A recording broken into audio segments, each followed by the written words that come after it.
बिस्मिल्लाहिर्रहमानिर्रहीम, अस्सलाम वालेकुम। मैं हूं आपका होस्ट चौधरी फानजीर, आपको स्पोर्ट्स ऑन में वेलकम कहता हूं। नाज़रीन, ओबियसली सबसे बड़ी जो न्यूज़ है, जो अपडेट है, वो सारा कंट्री जो है वो वेट कर रहा है पाकिस्तानी स्क्वाड के लिए। ओबियसली पाकिस्तानी टीम ने ट्रैवल करना है और उसमें हमने देखना है कि कौन से प्लेयर की इंक्लूजन होगी। ओबियसली डेली बेसिस के ऊपर डिस्कशन जारी है। बाबर आजम की, ज़का अशरफ साहब की, चेयरमैन जो चीफ सेलेक्टर हैं हमारे इंज़मामुल हक की। तो देखते हैं, एक्सपेक्टेड तो यही है कि मोस्ट लाइकली कल तक ये स्क्वाड की अनाउंसमेंट हो जाएगी, 15 रुकनी खिलाड़ियों का अनाउंसमेंट की जाएगी।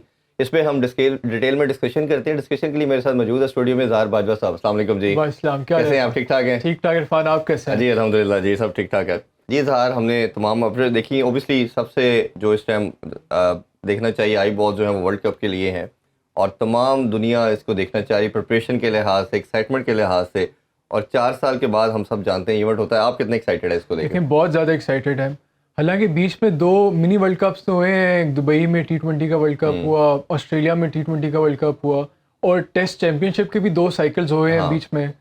तो लेकिन जो वर्ल्ड कप 50 ओवर का वर्ल्ड कप है, हमेशा से इसको क्रिकेट में या ODI क्रिकेट में सबसे इम्पॉर्टेंट इवेंट कंसिडर किया जाता है जब से 1975 से इनका इनॉग्रेबल एडिशन है।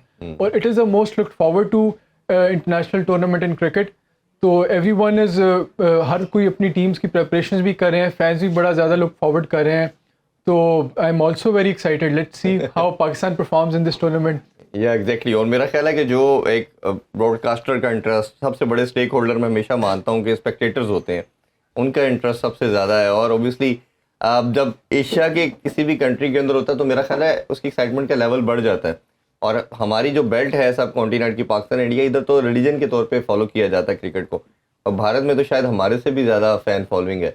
और मेरा ख्याल है कि ये एक तरह की अपॉर्चुनिटी भी है हमारे प्लेयर्स के लिए कि अगर जस्ट इमेजिन कि वो अगर उधर जाके विक्ट्री हासिल करते हैं, भारत को शिकस्त दें या वर्ल्ड कप लेके आएँ, तो ये उनके लिए बहुत बड़ा एक चांस बन सकता है। नेचुरली हमारे जो खिलाड़ी हैं, ख़ास तौर पे जो आजकल मुल्क की कोई सियासी सूरत हाल है या सियासी इशूज़ की बिना पे इंडिया में जाके खेलने का मौका नहीं मिलता। अब ये जो करंट क्रॉप है, इन्होंने मेरा नहीं ख्याल इंडिया में कोई मैच और खेला भी है तो इंटरनेशनल टूर्नामेंट्स में खेला, कोई बायलैटरल सीरीज़ होती नहीं है।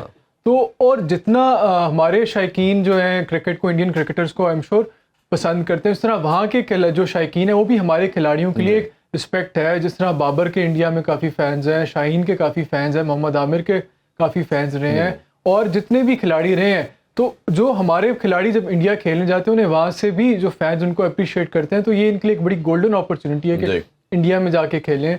और ख़ास तौर पे जब इंडिया में जाके खेलना और इस एम से खेलना कि हमने वहाँ जाके ट्रॉफी को अपने नाम करना है, पाकिस्तान का नाम रोशन करना है और पाकिस्तान को वर्ल्ड कप जिताना है, तो इससे ज़्यादा और क्या मोटिवेशन चाहिए आपको अपने मुल्क के लिए? बिल्कुल ऐसे ही है। थोड़ी सी बात हम स्क्वाड के हवाले से भी कर सकते हैं कि जब से एशिया कप की हार हुई, एक यही कहना चाहिए कि वेकनिंग कॉल का अलार्म बज चुका है और डिस्कशन हो रही है कि वर्ल्ड कप में क्या चेंजेस की जा सकती हैं। जो कमेटी बनी है, मिसबाह हक उसको लीड कर रहे हैं, उन्होंने तो कहा है कि ज़्यादा चेंजिंग नहीं करनी चाहिए, आपको इसी स्क्वाड के साथ स्टिक करना चाहिए। बट जो ज़राए हैं उनके मुताबिक ये है कि चीफ सेलेक्टर जो हैं इंज़मामुल हक, वो ये चाह रहे हैं कि हम इसमें कुछ चेंजिंग करें, और ज़का अशरफ साहब भी चाह रहे हैं। तो ये सारी चीज़ों के ऊपर है। अभी हमें फ़ोन लाइन पे ज्वाइन कर लिया है नसीम राजपूत ने भी, उनसे भी डिस्कशन करते हैं। अस्सलाम वालेकुम नसीम भाई। भाई कैसे हैं जी? ठीक ठाक है आप? अल्लाह का शुक्रिया। Thank you so much for your time. Naseem भाई, वर्ल्ड कप स्क्वाड के हवाले से आपसे ज़रूर राय लेना चाहेंगे। एक क्योस की सिचुएशन हमने देखा बन चुकी है, काफ़ी गहमा गहमी हो रही है PCB के हेडक्वार्टर लाहौर में, और बात की जा रही है किन को शामिल होना चाहिए। कैसे देखते हैं, क्या चेंजेस एक्सपेक्टेड लगती हैं आपको? इरफान भाई देखिए, एक टूर्नामेंट से हम बहुत सारी चीजें राइट ऑफ नहीं कर दें। रिसेंट पास्ट में आपकी टीम की परफॉर्मेंस कोई ऐसा भी नहीं था कि बहुत खराब थी, अगर अच्छी थी तो नंबर 1 बनी थी जी। लेकिन एक चीज को कंसीडर करना पड़ेगा और बहुत सीरियसली कंसीडर करना पड़ेगा कि बड़े इवेंट में, बड़े ओकेजन पे ये फ्लॉप क्यों हो रहे हैं, और उसके पीछे क्या फैक्टर ऐसे हैं कि जिनको बहुत कंसिडर करना चाहिए। अभी 3 दिन पहले मिसबाउल हक आए हुए थे कराची, जी। तो मीडिया से गुफ्तगू हो रही थी, तो मैं मीडिया ने सवाल किया तो उन्होंने कहा सिलेक्शन कमेटी का काम है, मेरा नहीं है। तो फिर मैंने उनसे पूछा कि एज ए जो आपने इतनी बड़ी जिम्मेदारी संभाली हुई है पाकिस्तान क्रिकेट बोर्ड में, तो आप क्या खामियां देख रहे हैं इस टीम में, चले आप वो अपने तौर पे बता दें। तो फिर वो स्पिन डिपार्टमेंट पे बात की उन्होंने, कोई बैलेंस के ऊपर बात की इस तरीके से। तो अभी हम कहीं ना कहीं वो कहते हैं ना, वो आधे तीतर आधे बटेर बन गए। एक 228 रन की शिकस्त के बाद उससे हमारा मोरल बहुत गिरा है और हमें बहुत सारी चीजों पे सोचने पे मजबूर कर दिया कि बड़े ओकेजन पे हमें प्रॉब्लम आ क्या रही है जी। अब इसमें मेन चीज के हमारे पास कोई एक जेन्युइन स्पिनर नहीं है। सारी दुनिया ने, अभी हमने एशिया कप में देखा कि जेन्युइन स्पिनर्स डोमिनेट कर गए। अफगानिस्तान के स्पिनर्स जिनसे हम बहुत एक्सपेक्टेशन कर रहे थे वो 60 रन देकर गए। लेकिन अच्छा रसीद भाई, उसमें मैं आपसे ये जानना चाहूंगा कि हमारा जो प्रॉब्लम है ना बॉलिंग लाइनअप के ऊपर, दुनिया की बेस्ट बॉलिंग लाइनअप बोला जाता है, बट जो 15 ओवर से लेके 35 ओवर का जो टेन्योर है, वो जो सारा ड्यूरेशन है, उसमें हम देख रहे हैं कि हर मैच में हम स्ट्रगल करते हैं। चाहे हम उसमें बात कर रहे हैं किसी भी कंडीशन के अंदर, चाहे हम अपनी होम सीरीज खेल रहे हैं, अवे खेल रहे हो, ये प्रॉब्लम है। तो स्पिनर के जैसे आपने हाईलाइट किया, हमने देखा कि अगर उस फेज के अंदर फास्ट बॉलर भी अगर आता तो वो भी विकेट नहीं ले पाता। तो ये आपके समझते हैं इसका क्या रेमेडी क्या है? क्या हमें किसी अबरार जैसे मिस्ट्री को डालना पड़ेगा या माज वसीम को करके शुरू के ओवर करवा के, नसीम तो अब ओबियसली लग यही रहा है कि वो तो रूल आउट कर देंगे इस वर्ल्ड कप के लिए, सोल्यूशन कैसे देखते हैं आप अपनी क्रिकेटिंग आई से? नसीम की खबर तो खैर बहुत ही अफसोसनाक है। अगर वो रूल आउट होते हैं, इस वक्त हमारा नंबर 1 बॉलर लग रहे थे, वो जिस तरह दोनों जगह पे गेंद कर रहे थे, नया गेंद भी अच्छा, आखिर में भी अच्छी बॉलिंग कर रहे थे। देखिए, ये आपने बहुत अच्छी पॉइंट आउट किया कि हमारा प्रॉब्लम बिल्कुल यही आ रहा है। 20 से 40 ओवर कह लें या 15 से जो है वो 35 ओवर कह लें, इस जगह पे हमने जेन्युइन फास्ट बॉलर में अगर ट्राई किया इस जगह पे तो ओवर किए तो हारिस रऊफ ने आउट करके दिए आपको, जहां जेन्युइन हमने फास्ट बॉलर खिलाया। लेकिन जहां हम फंस रहे वो हमारा स्पिनिंग डिपार्टमेंट है। देखिए, शादाब और नवाज दोनों की मैं बात करूंगा कि जिन पे हम बैंक कर रहे हैं, एक तो दोनों जेन्युइन नहीं है जी। दोनों ऑलराउंडर है। बॉलिंग ऑलराउंडर के लिए, बैटिंग ऑलराउंडर के लिए है तो बॉलिंग ऑलराउंडर ही, लेकिन ये दोनों ऑलराउंडर है, जेन्युइन नहीं है। तो ऐसे में जो है वो आपको एक जेन्युइन स्पिनर की जरूरत है। दोनों आउट नहीं करके दे रहे हैं, दोनों एक्सपेंसिव बहुत है। तो आपने अम्माद का नाम लिया था। देखिए, अब आपको अम्माद में अम्माद ने जब T20 में कमबैक किया था तो उन्होंने आउटस्टैंडिंग परफॉर्म करके दिखाया। एक अंदर भूख थी कि यार मुझे जाना है और करके दिखाना है। अब आप ये बात करो कि उन्होंने इतने अरसे से कोई 50 ओवर का मैच नहीं खेला है, उनकी फिटनेस का लेवल क्या है? भाई, आप उनकी फिटनेस चेक करो, 50 ओवर के हिसाब से बुलाओ ये नेशनल क्रिकेट एकेडमी में, दौड़ाओ, उनको पता करो कि भाई 50 ओवर में अम्माद क्या कर सकते हैं क्या नहीं कर सकते हैं। आपने वो चेक करने की जरूरत ही नहीं समझी। आपने बस एक परसेप्शन अपने दिमाग में बना लिया, यार इसने तो इतने अर्से से खेली नहीं है, इसको कैसे ले लें, इसकी पता नहीं मैच फिटनेस होगी नहीं होगी। भाई आप चेक तो करो। आपका अगर नवाज उतना कामयाब नहीं हो रहा है, आपका शादाब कामयाब नहीं हो रहा है, तो आप दूसरे ऑप्शन पे जाओगे ना। भाई मैं थोड़ा सी आपकी बात काटूंगा और आपसे ये हमारे साथ इजहार साहब है, ये भी क्वेश्चन करना चाह रहे हैं। जी इजहार भाई, मेरा सर सवाल ये है कि आप हम बात करें इमाद वसीम की कि उन्हें मौका देना चाहिए क्योंकि हमारे स्पिन बॉलर्स इतना अच्छा परफॉर्म नहीं करे। लेकिन अगर हम इमाद वसीम का ट्रैक रिकॉर्ड देखें तो उन्होंने हमेशा बॉलिंग को ओपन किया और वो ज़्यादा इतनी टर्न भी प्रोड्यूस नहीं करते। तो जिस तरह के हम एक कन्वेंशनल या ऑर्थोडॉक्स स्पिनर मिडिल ओवर्स के लिए चाहिए, शायद वो उस रोल को फिट नहीं करते। तो आपका इस बारे में क्या राय है? देखिए, मैं मिडिल ओवर की तो अभी बात नहीं कर रहा था, मैं बात कर रहा था अबरार के साथ उनके कॉम्बिनेशन की। इंडिया की जो पिचेज होंगी और खासकर हम जो इन टीमों से मैच खेलेंगे, West Indies, Zimbabwe, south Africa, Australia भी रख लें आप, इसमें इंग्लैंड भी रख लें जी, वहां पे आपको शुरू में एक शाहीन जिस तरीके का हमारा ऑप्शन है, देखिए नसीम नहीं है। अब आपको दूसरे एंड से नया बॉल करने वाला एक जेन्युइन एक ऐसा ऑप्शन जरूर चाहिए जो प्रेशर भी क्रिएट करे और एट द सेम टाइम आपके लिए विकेट भी लेकर दे। और ये काम अम्माद ने करके दिखाया है। और अम्माद को कॉन्फिडेंस देने के बाद आप ये चांस तो लें। देखिए, आपको याद होगा 92 वर्ल्ड कप में दीपक पटेल को वो लेकर आए थे जी, बिल्कुल। उसके बाद दीपक पटेल ने एकदम से जो है वो बड़ा ही इम्पैक्ट डाला था, प्रेशर क्रिएट कर दिया था आने के बाद डैनी मॉरिसन के साथ। तो अब आपके पास अगर आप देख रहे हैं कि नसीम शाह, हारिस से आप नया गेंद करवाते नहीं है, नसीम शाह क्या आप फहीम अशरफ से करवाएंगे नया गेंद? क्या आप वसीम जूनियर से करवाएंगे नया गेंद? मेरा ख्याल है कि आपके पास कोई और ऑप्शन इस वक्त दिखाई नहीं दे रहा है नया गेंद करने वाला शाहीन के साथ। मैं उस सूरत में कह रहा हूँ, आप बुला के देखो तो सही। अब कल परसों आप टीम अनाउंस करोगे, आपसे एक दफा ये नहीं हुआ कि आपके चेयरमैन सिलेक्शन कमेटी इतनी क्रिकेट खेले, वो देख के भी बंदे को बता देंगे, किसी मेडिकल डिपार्टमेंट को बाद में भेजने की जरूरत है, वही बता देंगे कि इसकी बॉडी लैंग्वेज क्या बता रही है, इसका ये क्या कर सकता है, क्या नहीं कर सकता। अच्छा नसीम भाई, मैं ना अब आपसे क्विक आंसर करने लगा हूँ ताकि ना हमारी रहनुमाई हो सके, आपकी गाइडलाइन भी चाहिए ओबियसली हमें। पहले हम स्टार्ट कर लेते हैं बॉलिंग के लिहाज से। अब फास्ट बॉलर के अंदर हमारा नसीम शाह इंजर्ड हो गया, हारिस रऊफ की अच्छी खबर आज आ चुकी है कि वो फिट है वर्ल्ड कप के लिए, शाहीन ओबियसली उनके साथ होंगे। तो अब आपको एक रिप्लेसमेंट चाहिए नसीम शाह के लिए। अब उसमें 3 नाम आ रहे हैं, अरशद इकबाल का आ रहा है, जमान खान का आ रहा है और हसन अली का आ रहा है। बट मेरा तो वैसे अपनी पर्सनल राय तो यही थी कि मोहम्मद आमिर जैसे कैंडिडेट को देखना चाहिए था, जिसके पास एक्सपोजर था, सब कुछ था, आप बिठाते उससे बात करें तो ये आपको इससे अच्छी रिप्लेसमेंट मिल नहीं सकती थी। आप खुद पर्सनली क्या देखते हैं कि इन तीनों चारों में से कौन सी बेस्ट ऑप्शन अवेलेबल है जो कि फास्ट बॉलिंग में पाकिस्तान लाइनअप को स्ट्रेंथन कर सकती है? देखिए, आमिर का तो कोई कंपैरिजन ही नहीं होता, लेकिन आमिर को आपको एटलीस्ट 2 महीने पहले तो एतमाद में लेना था कि हम कंसिडर कर सकते हैं आपको, ताकि वो मेंटली प्रिपेयर होता, अपने जिस्म को 10 ओवर के लिए तैयार करता। अभी आमिर जब 4 ओवर के लिए भी अपने आप को तैयार करता है तो उसको बहुत रूटीन से हटके मेहनत करनी पड़ती है, क्योंकि बहुत कम क्रिकेट वो खेलते हैं जी। तो वो बहुत अच्छा ऑप्शन होते हैं। लेकिन उनको 2 महीने पहले, 3 महीने पहले तो बताते हैं कि भाई आप कंसिडरेशन में आ सकते हैं, लेकिन हमारे जहन में ही नहीं था कि नसीम शाह अनफिट हो जाएंगे।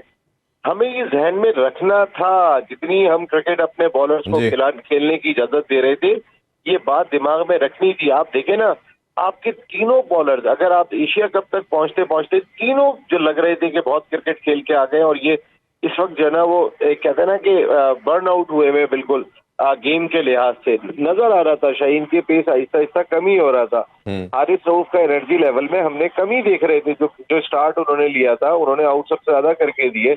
नसीम शाह अनफिट हो गए, क्या वजह थी कि बुमराह और उनके वो एक रिलैक्स होके आ रहे थे, कुछ करने का दिल था। हम क्यों कह रहे हैं कि अम्माद को लेकर आओ, उसके अंदर एक विल है कि करने की विल है। जी। नवाज कंटिन्यूशन में मैच खेल रहे हैं, शादाब और उसमें नसीम भाई अम्माद की, जैसे आपने बात की, अम्माद की तो 42 की एवरेज है ओडीआई के अंदर, और अगर हम नवाज से कंपैरिजन करते हैं, नवाज की 17 की है। इधर से ही कंटिन्यू करते हैं नसीम भाई, अभी छोटा सा ब्रेक लेते हैं जी, ब्रेक से वापस को दोबारा कंटिन्यू करते हैं। Stay with us.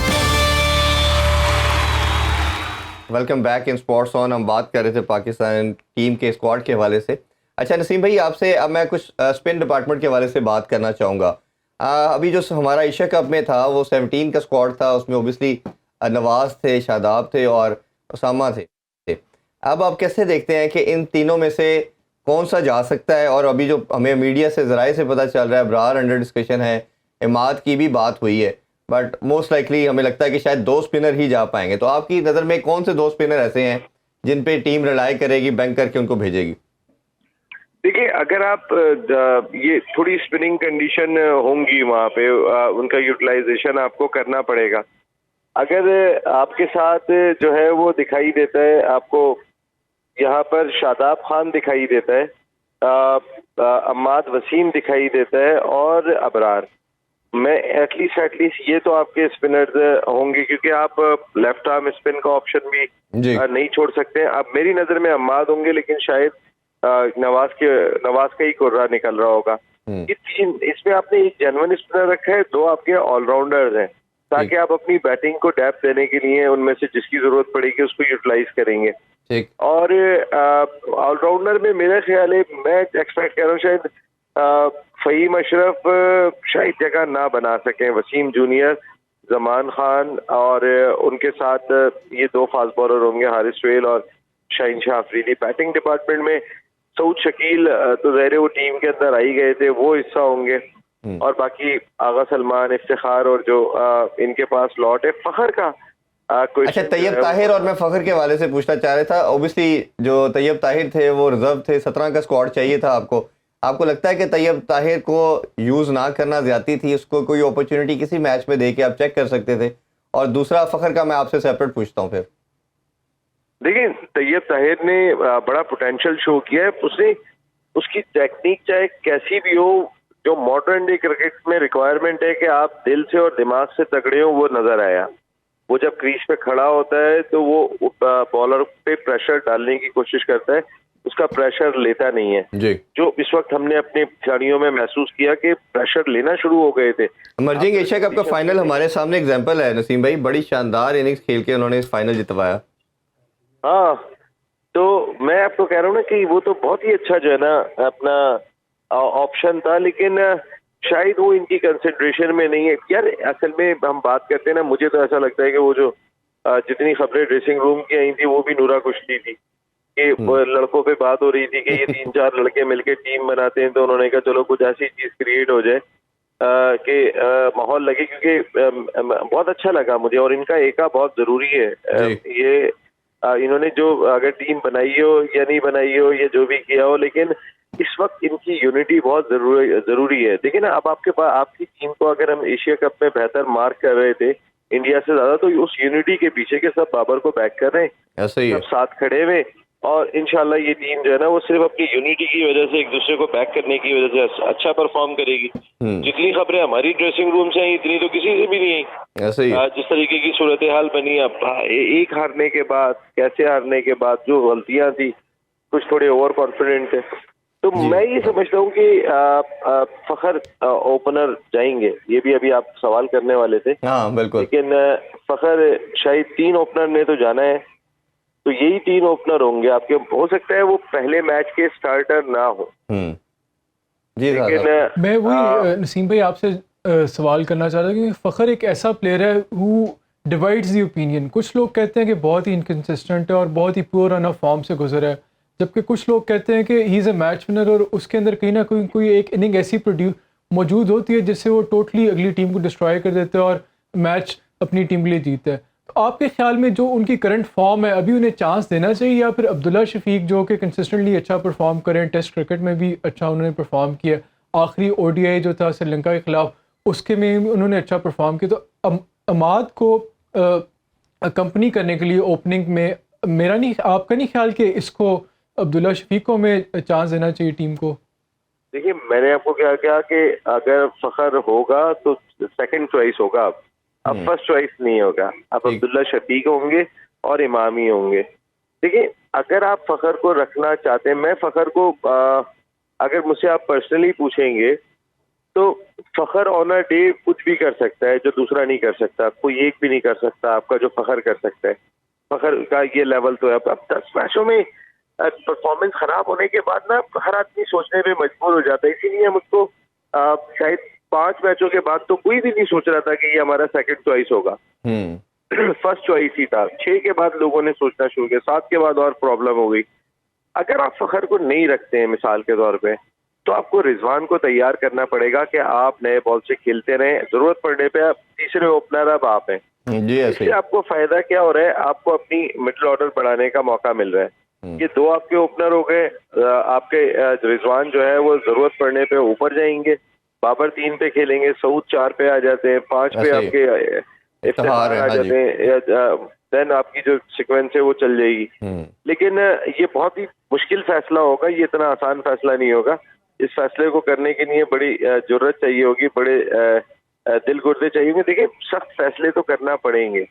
आप सख्त फैसले किए बगैर, श्रीलंका की टीम फाइनल तक जो पहुंची है उसके कई सारे मेन प्लेयर्स नहीं थे, 3 मेन, 2 फास्ट बॉलर, एक हसरंगा नहीं थे, बिल्कुल ऐसे लेकिन वो फाइनल में पहुंच गए। अच्छा नसीम भाई, मैं सॉरी आप टाइम की शॉर्टेज है, मैं आपसे लास्ट क्वेश्चन जानना चाहूंगा कीपर के हवाले से। सेकंड कीपर के तौर पे हमने देखा कि मोहम्मद हारिस को रखा गया, टीम 1-1.5 साल से उस पर रिलाई कर रही है। जहाँ तक T20 की बात थी, हमने बहुत सपोर्ट किया इसको कि T20 फॉर्मेट इसको सूट करता है, इसको होना चाहिए। अब अगर ओडीआई की बात करते हैं, और जितने वो इनकंसिस्टेंट, शायद फखर से भी ज़्यादा इनकंसिस्टेंट है, और 2 चौके मारने के बाद जिस तरह वो एक ऐसी बड़ी ऊंची शॉट मार के आउट हो जाते हैं, और इंटरनेशनल बड़े सर्किट पे इस तरह आपका चलना मुश्किल हो जाता है। दूसरी तरफ सरफराज की अगर परफॉर्मेंस देखी जाए, अभी भी सेंचुरी उन्होंने की है। एज ए कैप्टन मेरी नज़र में सबसे अच्छी गेम अवेयरनेस रखने वाला कोई कैप्टन रहा है वो सरफराज है। तो आपके ख्याल में अगर सेकंड कीपर लेके जाना पड़ेगा हमें, और ज़रूरत है उधर, क्योंकि इतना लंबा टूर है, 48 डेज़ का ऑलमोस्ट वर्ल्ड कप है, तो आपके ख्याल में सरफराज की जगह बनती है या हमें इसी के साथ, हारिस के साथ ही जाना चाहिए?